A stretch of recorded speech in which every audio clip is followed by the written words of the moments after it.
And welcome to NTD Newsroom. I'm Paul Graney. President Trump and leaders of the Middle East signing the Gaza peace deal, and the president speaking in the Israeli parliament as Hamas releases all living Israeli hostages. The National Museum services shuttered over the weekend as we enter the third week of a government shutdown. The president says more Democrat-focused layoffs are coming down the pike. Volodymyr Zelensky will travel to the U.S. this week to meet with President Donald Trump. The Ukrainian president says discussions will focus on air defense and long-range missiles. As trade tensions with China heat up, the Trump administration suggests Xi Jinping may not have approved an order that shook financial markets.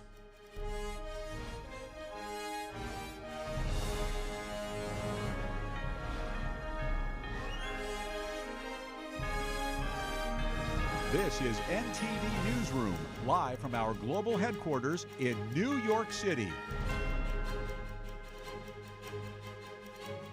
It's great to have you here this Monday afternoon. President Trump hailing what he calls the historic dawn of a new Middle East as all living hostages are freed and world leaders sign the Gaza peace deal. We now go live to NTD Washington correspondent Mari Otsu at the White House. Good afternoon, Mari. Historic day. What can you tell us about President Trump's remarks?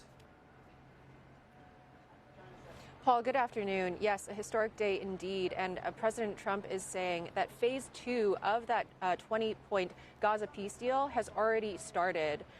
This is coming on a day of reunion and joy as all 20 of the living Israeli hostages are freed and nearly 2,000 of the Palestinian prisoners are also released, and the ceasefire is still holding. The second phase of the peace deal includes the destruction of all of Hamas's offensive weapons and offering amnesty to the Hamas members who agree to a peaceful coexistence. But President Trump's top diplomats, including Secretary of State Marco Rubio and Special Envoy Steve Witkoff, are saying that the president's aspirations go beyond ending this war and extend to bringing peace to the entire Middle East. Here's President Trump earlier today addressing the Israeli parliament on this issue. Watch. This is not only the end of a war. This is the end of an age of terror and death and the beginning of the age of faith and hope and of God. It's the start of a grand concord and lasting harmony for Israel and all the nations of what will soon be a truly magnificent region. I believe that so strongly. This is the historic dawn of a new Middle East. And President Trump, in his remarks to the Israeli parliament, also urged the president of Israel, Isaac Herzog, to pardon Prime Minister Benjamin Netanyahu of his bribery charges, saying that Netanyahu has been one of the, quote, greatest wartime leaders. Netanyahu was indicted back in 2019 on charges of breach of trust, bribery, and fraud, all of which he has vehemently denied in the years since. And Prime Minister Netanyahu, in his remarks to the parliament today, calls President Trump Israel's greatest friend and nominates him to be the first non-Israeli recipient of the Israel Prize, which is the country's greatest honor. And on bringing peace to the entire Middle East, President Trump says that the United States is ready for a deal with Iran when Tehran is. Take a look. Yet even to Iran, whose regime has inflicted so much death on the Middle East, the hand of friendship and cooperation is open. There's nothing that would do more good for this part of the world than for Iran's leaders to renounce terror, stop threatening their neighbors, quit funding their militant proxies, and finally recognize Israel's right to existence. They have to do that. They have to do that. This is Iran's foreign minister declines an invitation from the president of Egypt to the peace summit today, saying that he cannot engage with leaders who, quote, threaten and sanction Iran. Meanwhile, in other peacemaking efforts, Ukrainian President Volodymyr Zelensky is expected to meet with President Trump this Friday at the White House. This is coming as President Trump said on Sunday that he and Zelensky have spoken about potentially sending Tomahawks and additional Patriot air defense systems to Ukraine. Paul, back to you. Mari Otsu in the White House. Thank you, Mari. And a monumental Gaza peace deal was signed in Egypt today. President Trump hailed the deal as a victory and thanked his team as well as the leaders present for making it happen.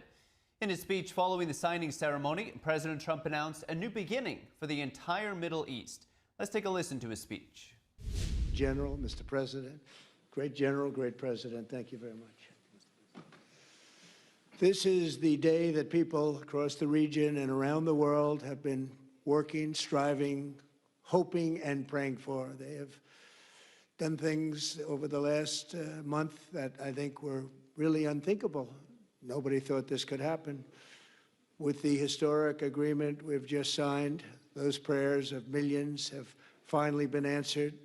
As you know, the hostages have been returned, and further work goes on having to do with the, sadly to say, bodies.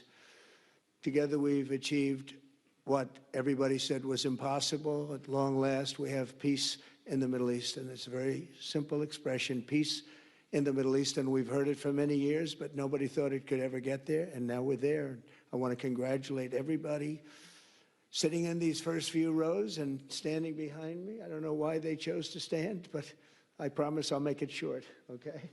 We are not going to keep you standing for long. These are great leaders. After years of suffering and bloodshed, the war in Gaza is over. Humanitarian aid is now pouring in, including hundreds of truckloads of food and medical equipment and other supplies, much of it paid for by people in this room. Civilians are returning to their homes. The hostages are reuniting. I mean, it's beautiful. I'm just watching it backstage. The level of love and sorrow, I've never seen anything like it. It's amazing when you see they haven't seen their mother, their father. They haven't seen them in such a long time, and they lived in a tunnel, a very little tunnel, very deep. And the level of love is just incredible. It's a beautiful thing to see. It's, in one sense, it's so horrible that it could have taken place, but in another sense, it's so beautiful to see a new and beautiful day is rising, and now the rebuilding begins. The rebuilding is maybe going to be the easiest part. I think we've done a lot of the hardest part because the rest comes together. We all know how to rebuild, and we know how to build better than anybody in the world. I want to express my tremendous gratitude to the Arab and Muslim nations who helped make this incredible breakthrough possible, and you really did. To President El-Sisi of Egypt, who is so generously hosting us today, and I want to thank you for the outstanding job your country is doing in so many different ways and for helping us so much with this peace agreement. I also want to thank the President for the escort of 6 fighter jets. Oh, we looked out the window, we said, I hope they're friendly, and they turned out to be very friendly. But we had 3 on each side, and they are beauties right out of the great, really American manufacturing hub. We make the greatest military equipment in the world. We have the strongest military in the world by far. And I knew exactly what those planes were, and I knew exactly how much you paid for those planes, too. You paid a lot, but you got a pretty good deal. And they are great planes, and we just appreciate it. That was quite an escort in. That was very impressive. But Air Force One was really, it was covered with Egyptian desert just a few months ago. If you think about it, just a few months ago it was Egyptian desert, and now it was just a few feet off our window.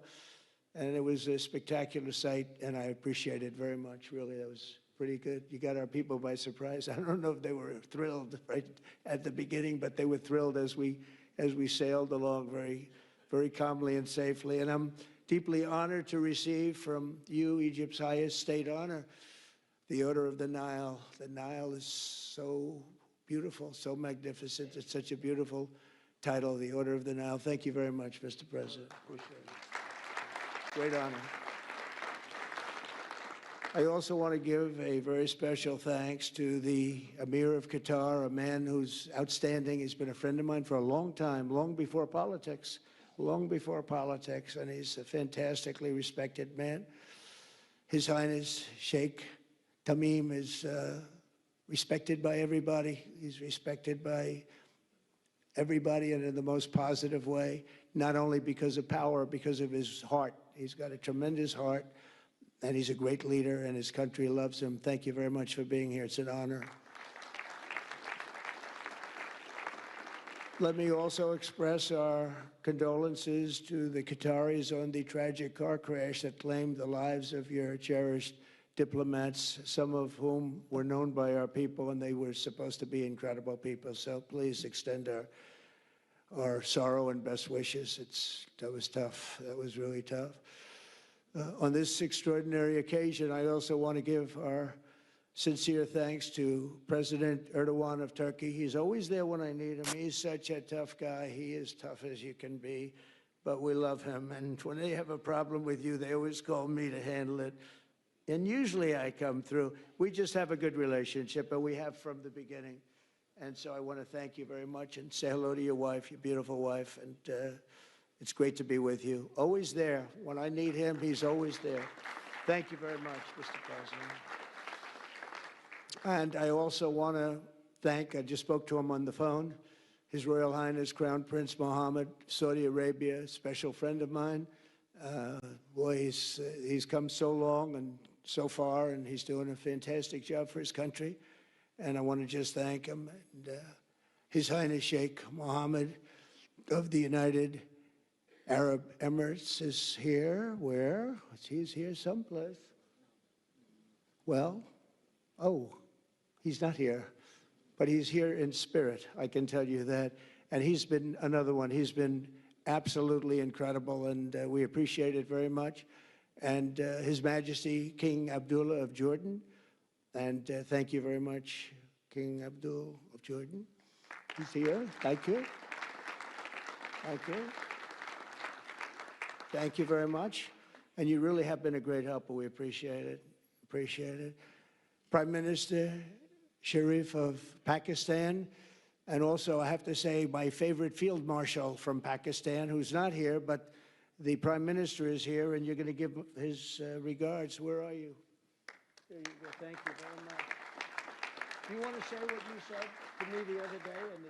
Come, would you like to say what you said the other day? I think it was so nice. Please. Thank you very much, my dear President Trump, my dear brother President Faisal Sisi of Egypt, Majesties, Highnesses, Excellencies, ladies and gentlemen, Assalamu alaikum, and a very good evening. Well, I would say today is one of the greatest days in contemporary history, because peace has been achieved after untiring efforts led by President Trump, who is genuinely a man of peace, who has relentlessly and untiringly worked throughout these months, day in and day out, to make this world a place to live with peace and prosperity. I would say that Pakistan had nominated President Donald Trump for Nobel Peace Prize for his outstanding, extraordinary contributions to first stop war between India and Pakistan, and then achieve ceasefire along with his very wonderful team. And today, again, I would like to nominate this great president for Nobel Peace Prize, because I genuinely feel that he is the most genuine and most wonderful candidate for Peace Prize, because he has brought not only peace in South Asia, saved millions of people, their lives. And today, here in Sharm el-Sheikh, achieving peace in Gaza is saving millions of lives in the Middle East. Mr. President, I would like to salute you for your exemplary leadership, visionary leadership. And I think that you are the man this world needed most at this point in time. World would always remember you as a man who did everything, went out of the way to stop 7 and today 8 wars. I would like to thank my very dear brother, Sheikh Tamim. He's Akh al-Shaqiq, who has really worked very hard along with others to achieve peace in this region. My very dear brother, President Tayyip Erdogan, His Majesty, King Abdullah, and of course, my very dear brother, Mohammed bin Zayed of UAE, and of course, my very dear brother, Crown Prince of Saudi Arabia. And he has also been very, very helpful and contributed very valuably in this wonderful peace process. Ladies and gentlemen, I wouldn't want to take more of your time.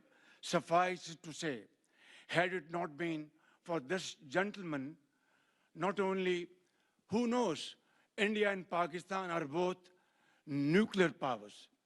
Had he not intervened along with his wonderful team, during those 4 days, the war could have escalated to a level.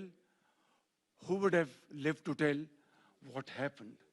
And similarly, here in this part of the world, in the Middle East, Mr. President, your valuable contribution along with President Sisi, I think history will remember in golden words.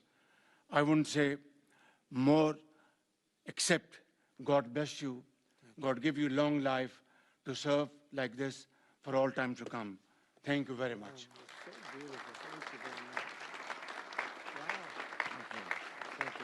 Very kind.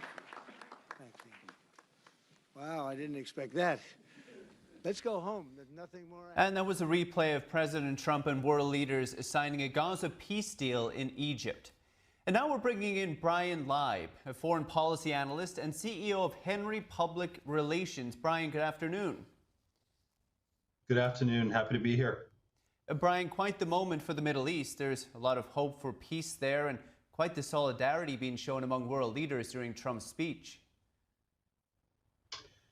It is quite the day to wake up to a moment where the Israeli hostages are being reunited with their families, and we're no longer calling them hostages, but we're calling them former hostages, to now what we're seeing on the screen with President Trump, with world leaders from the Arab world and also from major European countries as well.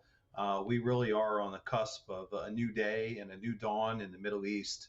And I think we should all be very proud of our president and be proud of our administration for the work that they've done so long to bring together this moment. I mean, we are really on the cusp of lasting peace, and it's something that we should all be very proud about. What has the president done differently in negotiating peace? Why perhaps didn't this war come to an end before? Didn't come to an end before because he's in office for 10 months now, and you know, it took President Trump coming, you know, back into the White House to be able to partner with Prime Minister Netanyahu, partner with the Arab countries as well. You know, I like to say that, you know, President Trump, before becoming the president the first time and now the second time, you know, he was a private sector business guy, you know, so he was used to making deals. He was used to sitting across the table with people that maybe he didn't necessarily agree with, but he had to find a way to make a deal, and he had to find a way to compromise. And I think that's exactly what we see here, and that President Trump has been able to bring world leaders together to make tough deals. And, you know, there's going to be has to be compromise. You know, some parts are going to be good, some parts are maybe not going to be great, but at the end of the day, everyone has to compromise. But I think it's an amazing moment. It's an amazing feat for President Trump to once again usher in a new era of peace. And I think as we look forward in the weeks and months to come, you're probably going to see an Abraham Accords 2.0 with lots of Arab countries officially recognizing the state of Israel. And that's pretty powerful. Well, that's interesting. The president has said that it's not just peace for Gaza, but he's also looking for this to be a stepping stone for peace across the wider Middle East. How do you see that perhaps, as you put it, Abraham Accords 2.0 actually playing out now? I think the groundwork was laid just probably about an hour ago, with a lot of these Arab countries kind of quasi already acknowledging the state of Israel. And I think there's going to be much more of that. You know, listen, the audience has to know that, you know, countries like Egypt and Jordan and Saudi Arabia, while they don't officially recognize the state of Israel, they do quite a bit of cooperation and have for decades now on military, intelligence, commerce, trade. So they've had these friendships and these relationships, as I like to say, in the darkness for a long time. And it was President Trump's Abraham Accords that gave a lot of these countries the runway for their relationships to take off out of the darkness and into the light. And that's when we saw the UAE and Bahrain and Morocco and Sudan officially recognize Israel. And I think that we're going to continue to see that happen in the weeks and months to come. I think there's going to be a lot more peace happening, and there has to be. Enough is enough, you know, and we're finally at a point now where we have a president that's able to bring these countries together to make peace. So I think it's going to be a really exciting time from a foreign policy perspective over the next couple of weeks. Now, we see from the images on the screen, both on the Israeli side and the Palestinian side, celebrations, joy, hope. On the other hand, are there perhaps still stumbling blocks to ensuring peace in the medium and longer term? Well, the biggest stumbling block right now is the fact that Hamas still exists in the Gaza Strip. And as long as Hamas exists and also is armed the way that they are, it's going to be very tough for there to be any kind of a breakthrough with what's happening in the Gaza Strip. So time will tell in terms of, you know, how that unfolds and what that looks like. I think the main priority was to get back the living hostages and also the remains of, unfortunately, the murdered hostages as well. And I think that's the main focus right now. What comes next, it could go in a lot of different ways. But I think both the Israelis and also us, the Americans and our Arab partners, everyone understands there can be no more Hamas in any way, shape, or form.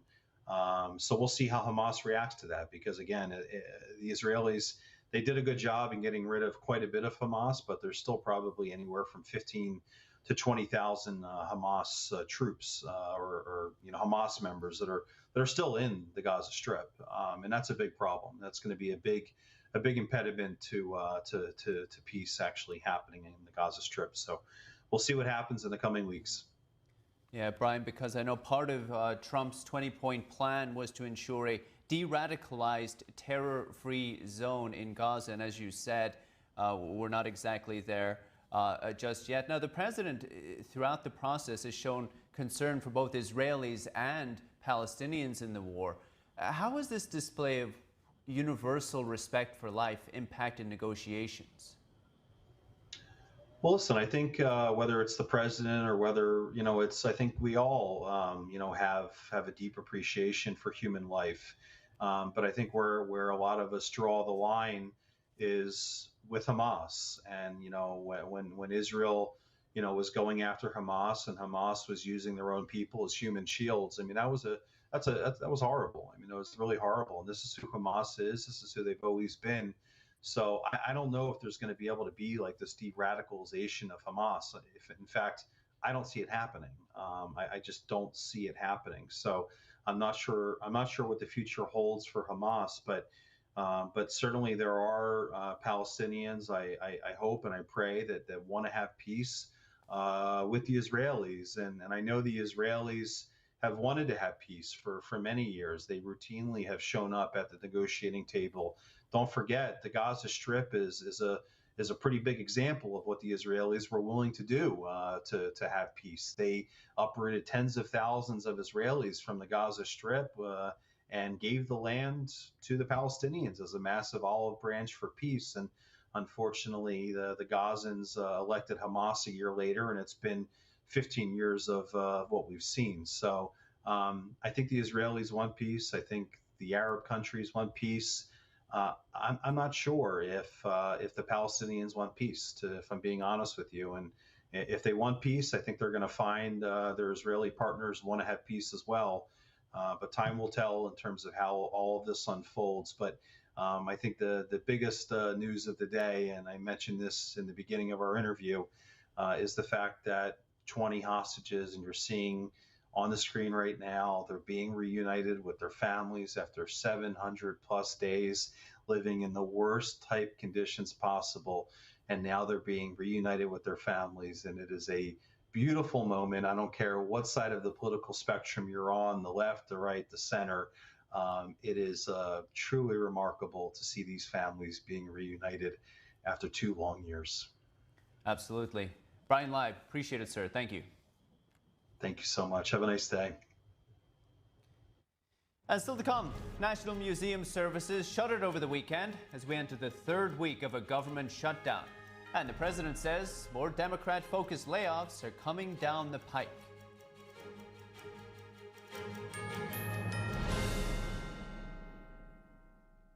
Did you know Mathis Home has been giving their customers the best styles and value for 65 years? Come celebrate with 65th anniversary savings on everything in the store. This set is a great deal. You get the modern trestle table with 4 comfy side chairs, the complete set for just $8.89. With over 100 dining sets in stock, you're sure to find the one just right for your family and get free delivery. Get your new dining room now with 65th anniversary savings at your furniture superstore, Mathis Home. Shenyun Creations, the streaming platform from Shenyun, featuring world-class dance, past programs, and all original music.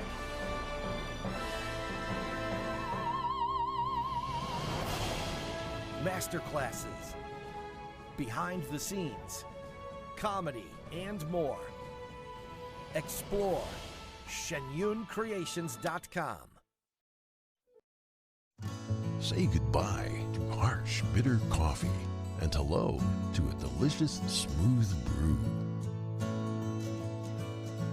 With specialty quality beans, expertly roasted in-house, you'll taste the difference with every sip.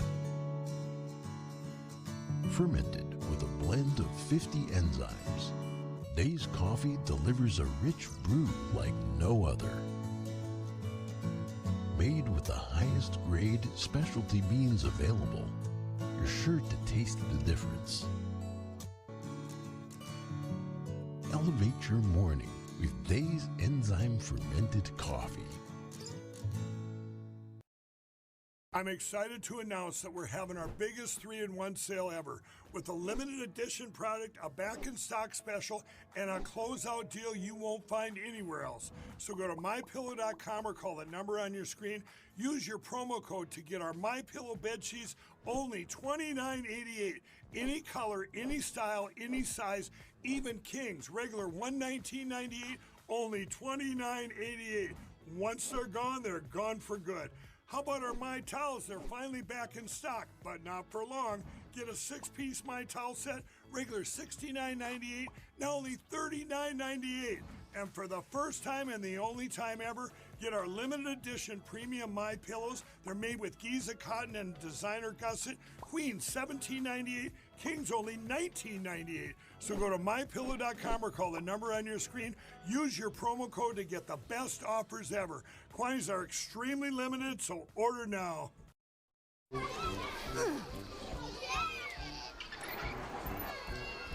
If you love them enough to crawl into a play place to get them to come down, then surely you'll check nhtsa.gov/the right seat to make sure they're in the right car seat.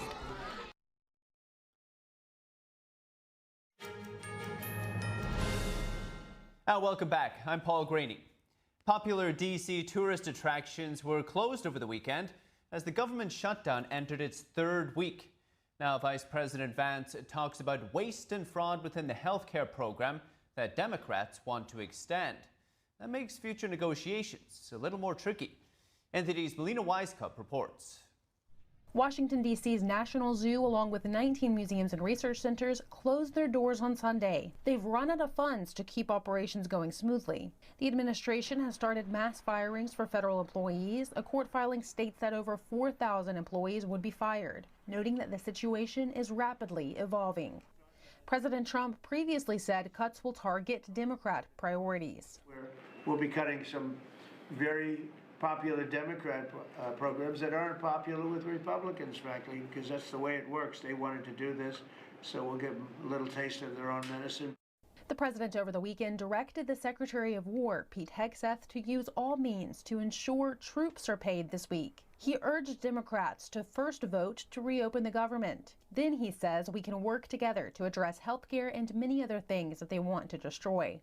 There are some Democrats who I think are reasonable enough to know this is not a sustainable position for them, who are looking for a way to get something in this conversation that would enable them to have the issue that they say they care about here addressed.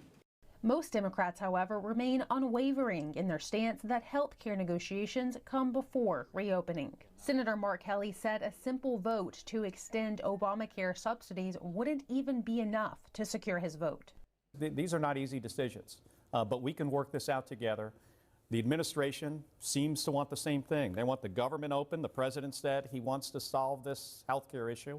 If we all agree upon that, let's just do it at the same time. While Republicans and the president are open to health care discussions, Vice President J.D. Vance on Sunday said the fraud and waste must be rooted out. He said he wants to make sure tax credits go to people who need them. Senators will return to Washington on Tuesday. Reporting from Washington, D.C., Melina Weisskopf, NTD News. And a nor'easter storm has left thousands without power in the tri-state area. That's New York, New Jersey, and Connecticut. And on the rest of the East Coast, forecasters are warning of major coastal flooding in the mid-Atlantic, particularly from Virginia to New Jersey. New Jersey was under a state of emergency, while New York Governor Kathy Hochul declared an emergency for 8 counties. The Columbus Day Parade in New York City was canceled. In Delaware, emergency management officials activated the National Guard in response to rising floodwaters and harsh winds. The National Weather Service said flooding was expected to peak this afternoon and improve into Tuesday morning.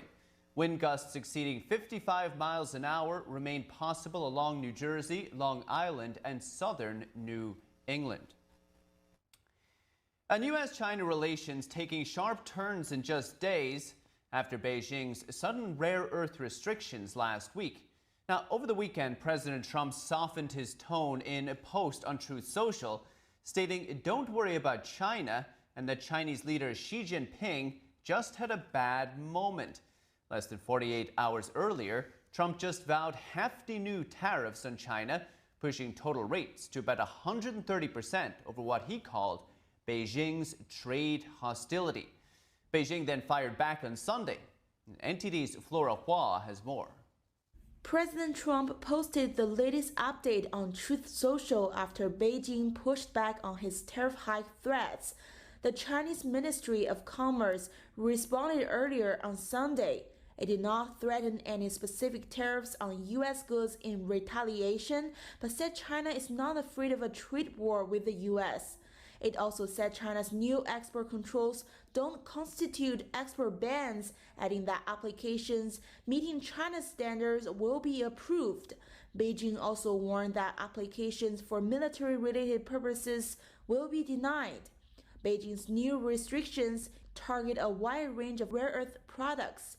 They are critical for both high-end tech manufacturing and military applications. China dominates the global refinement of rare earth. Following China's statement, the U.S. Trade Representative Greer said the U.S. won't allow China to continue its power grab of rare earth minerals. Here's the ambassador responding to China's reaction at Fox News' The Sunday Briefing. Well, their announcement today, they didn't announce anything specific. Again, I think that they've realized they've overstepped. And remember, we've had a deal in place with China since May where we said we'll keep our broad tariffs in check if you keep sending us rare earth magnets. We've kept our broad tariffs in check, and they've decided to expand their controls on rare earths. So clearly there's a violation of our agreement there, so it makes sense that the president would take an enforcement action or propose an enforcement action. Greer also said the U.S. wasn't notified ahead of Beijing's move. Instead, they found out about it from public sources and then reached out to their Chinese counterparts. The top trade negotiator did not rule out the possibility of a Trump-Xi meeting at the end of the month. On Friday, President Trump hinted he would cancel that meeting as he condemned China for, quote, great trade hostility. Just want to confirm, have you canceled your meeting with President Xi? And no, I haven't canceled, but I don't know that we're going to have it. But I'm going to be there regardless, so I would assume we might have it. But, you know, they hit the world with something that really is not anything that people are going to do. And it was shocking. Where did that come from? It was just, that was out of the blue, right? Out of the blue, they came up with this whole import-export concept, and nobody knew anything about it. The Trump administration did not make the tariff hike on China a done deal.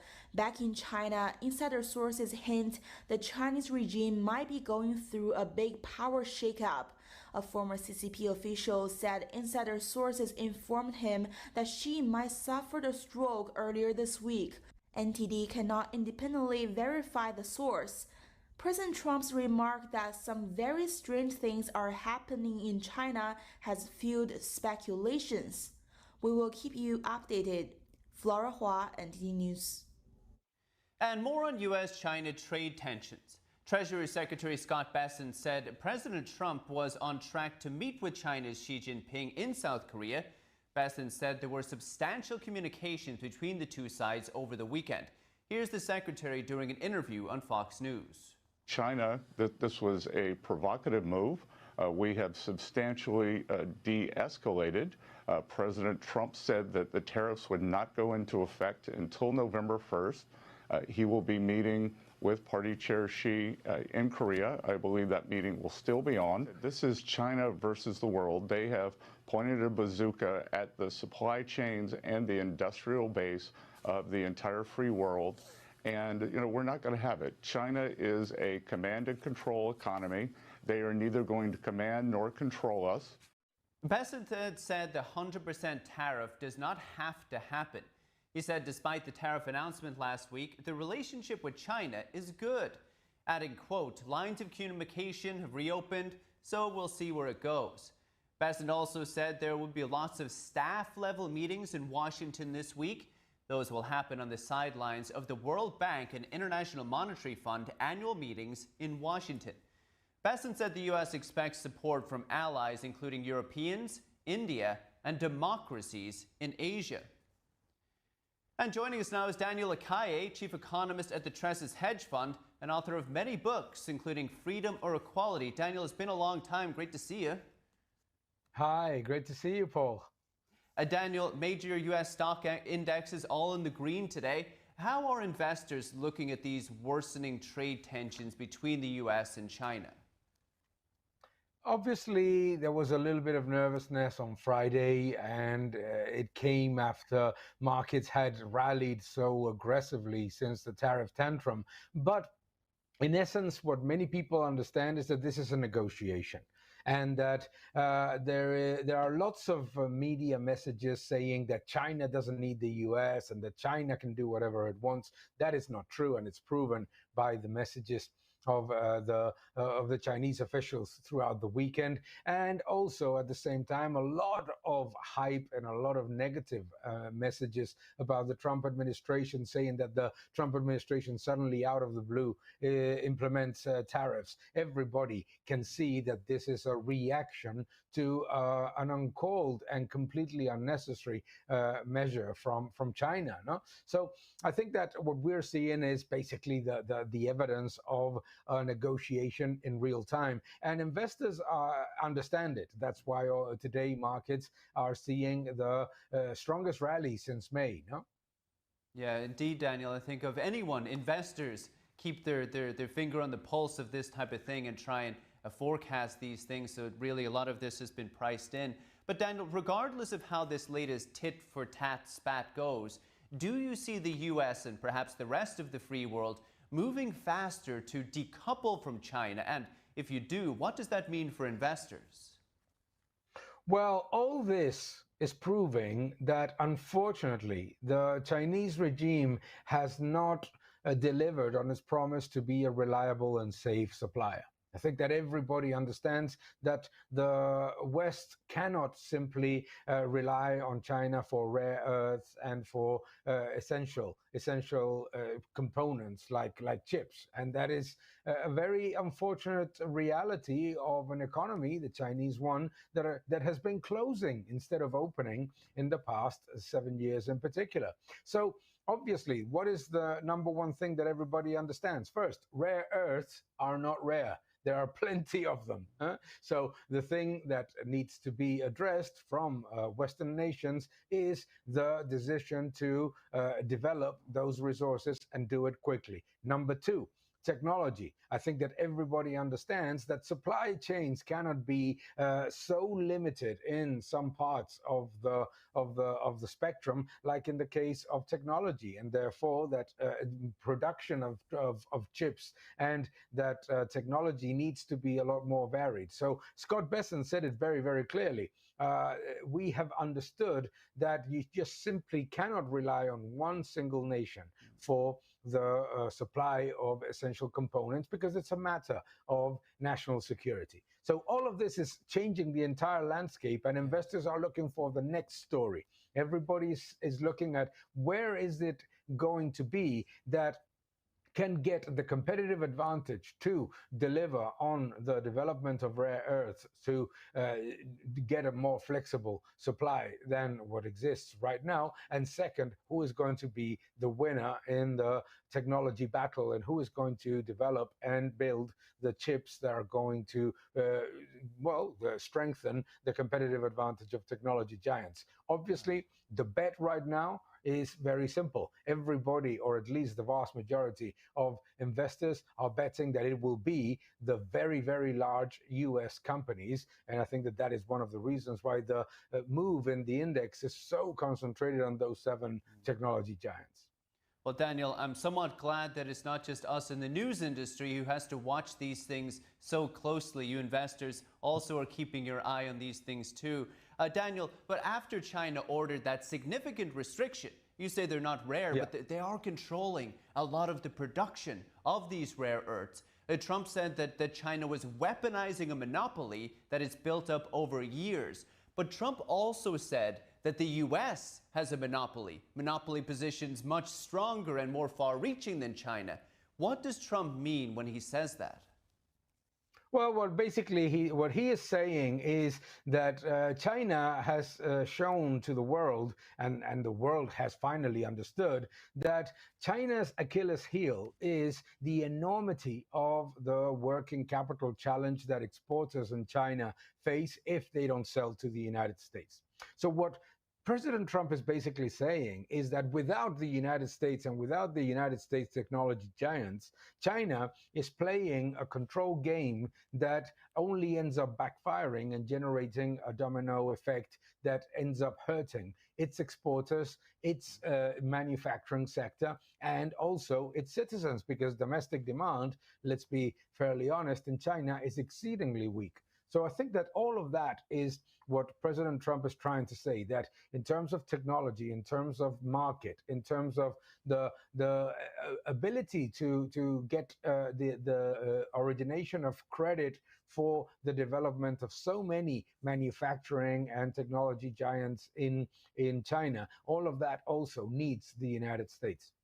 Ultimately, what China has done is completely backfired on the government of China, because it's a very good word, weaponization of a monopoly. It's basically trying to force something that is going to generate a very negative effect. Think about this. Everyone understands that OPEC finally learned that it makes no sense to try to limit supply and bring the price of oil up. Why? Because immediately you get alternatives everywhere. And now we are seeing how OPEC is trying to present itself to the world as the reliable and competitive partner and trading associate.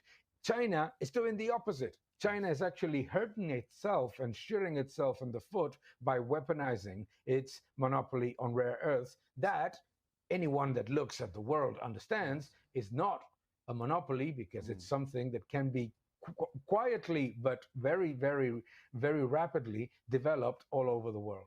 So, Daniel, you're saying that China has this strong position in rare earths, and instead of using it to its advantage over the next few years or decades, what it's done now is shown its face to the world and said, well, we could weaponize this at any point. So now the United States or other countries are more likely to start developing these rare earths themselves and wearing away at China's competitive advantage, if I'm not mistaken. Daniel, I've got a few more minutes. I want to ask you about something interesting.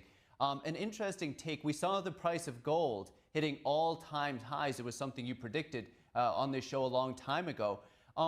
How does the price of gold rising play into this global reshuffling of trade relationships and central banking? Oh, it's an absolutely critical part of it. What is basically happening is that central banks all over the world are abandoning quietly their exposure to European sovereign debt, to Japanese sovereign debt, if they have any, the UK sovereign debt, and US sovereign debt, and purchasing more gold. So it's basically a rebalancing of the asset base of central banks. Central banks want more gold as the asset that is going to give them stability and a real economic return, and reducing their exposure to sovereign debt. This is critical because it's part of the decision to try to reduce the dependency on the US dollar. However, when we look at China, for example, yes, the central bank is reducing its exposure to the US dollar and increasing its exposure to gold. But the problem is that the Chinese economy is getting into more dollar-denominated debt, so its dependency on the US dollar is not diminishing. In essence, the quest to increase gold in the balance sheet of central bank is the evidence that developed economies have lost the confidence of global investors in terms of the stability and the strength of their sovereign debt. People see what's happening in Japan, what's happening in France, what's happening in the UK, and what could happen in the US if the negotiations to cut spending are not achieved. And they say, hey, we don't believe in the solvency of sovereign debt, therefore we want more gold. Incredible. So we see these central banks, including China, trying to reduce their dependency on the U.S. and perhaps hurt the U.S., but in the end, it's easier said than done. Daniel Akai at the Treasuries Hedge Fund. Daniel, thank you so much. Talk soon. Thank you very much, Paul. Have a good day.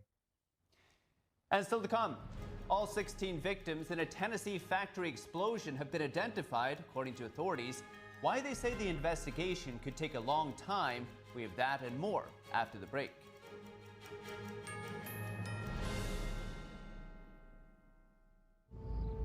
That first time seeing my son, I feel like my life did a 180.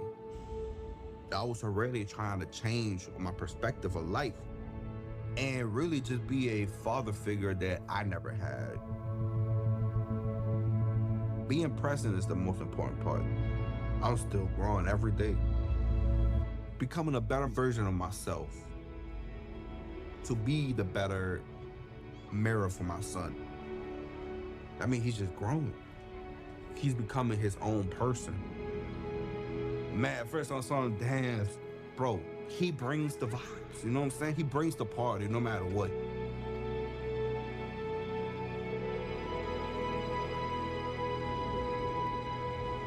He really a definition of like why he loves somebody. And I love him to the death of me.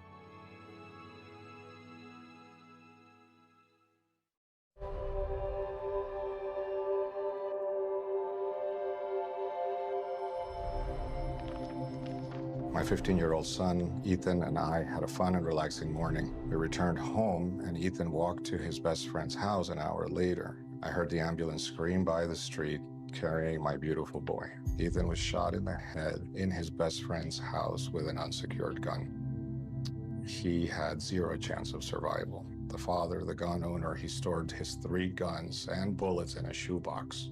How do you feel? That has to be the most horrific experience that a human could ever have. David, would you give any advice? First thing you do is not keep your ammunition with your weapons, and that your weapons need to be locked at all times.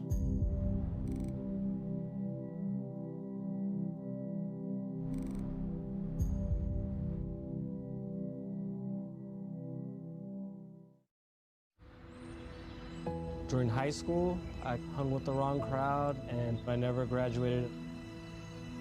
I helped Santiago in many different ways, like all fathers do, because he always wanted to go to college. I felt a little embarrassed to come back to school, but eventually, once I came here, I knew that it's for a bigger goal. He was very dedicated, hardworking. He connected with his teachers. He connected with other students. That was one of the key reasons why he was able to keep forging ahead.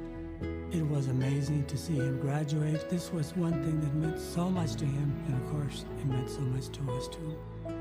With the help of my father and having my son, that was all the motivation that I needed.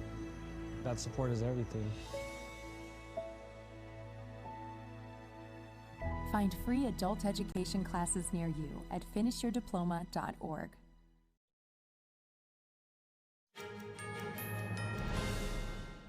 Welcome back. I'm Paul Graney. We move to the explosion in last week in Tennessee. Authorities say all 16 victims have now been identified after a powerful blast leveled a military explosive plant just west of Nashville. Investigators continue combing through the wreckage, working slowly and carefully amid dangerous conditions. Officials have now notified all 16 families of those killed in Friday's explosion at the Accurate Energetic Systems plant in Bucksnort, Tennessee. Crews say there are no survivors. At this time, I can tell you that more than 300 people have been through that scene. I can tell you at this time we have not located any survivors, and we are making the assumption that all are deceased at this time. The explosion, which was felt more than 20 miles away, leveled the facility and left a smoldering wreck of twisted metal and burned-out vehicles. The site remains volatile, with authorities carrying out smaller, controlled detonations to remove hazardous materials.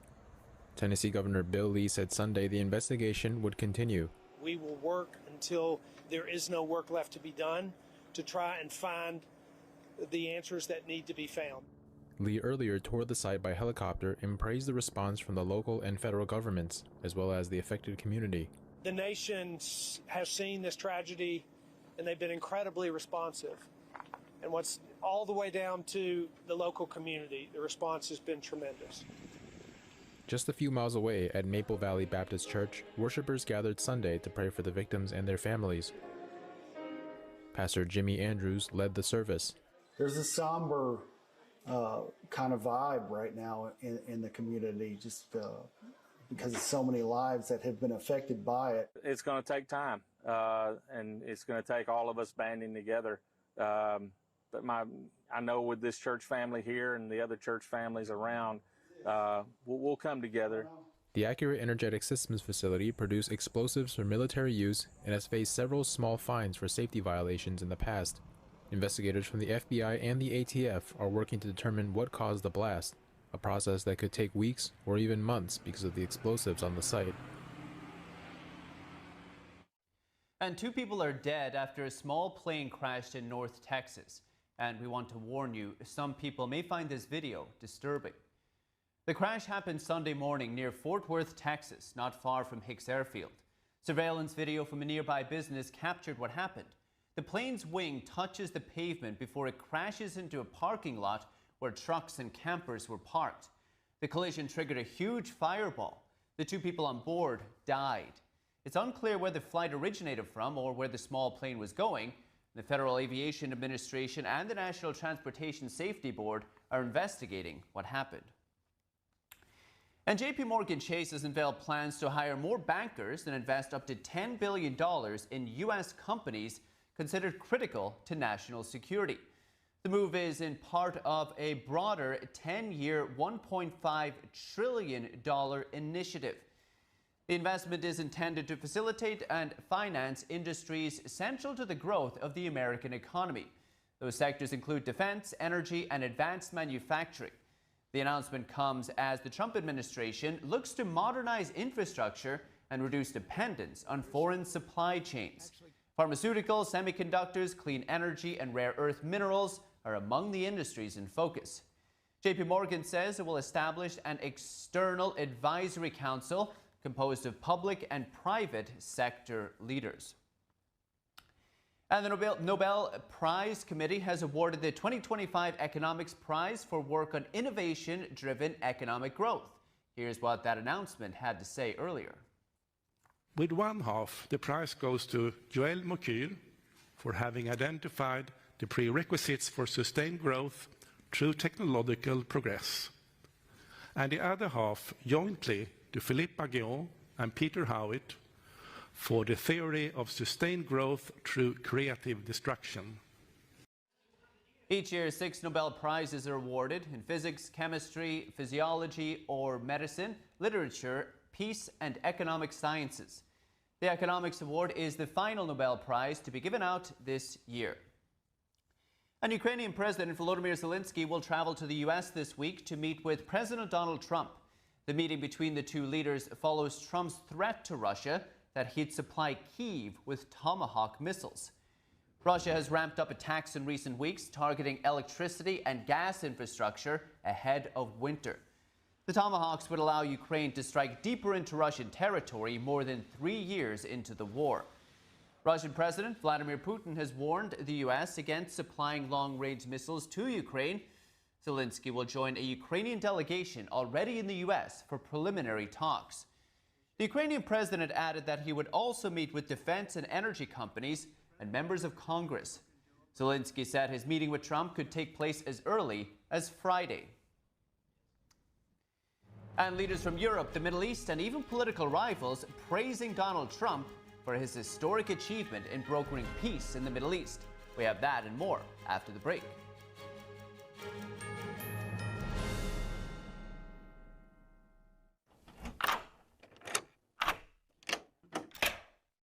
I'm Jonathan Lawson. If you're 50 to 85, I have an important message about security.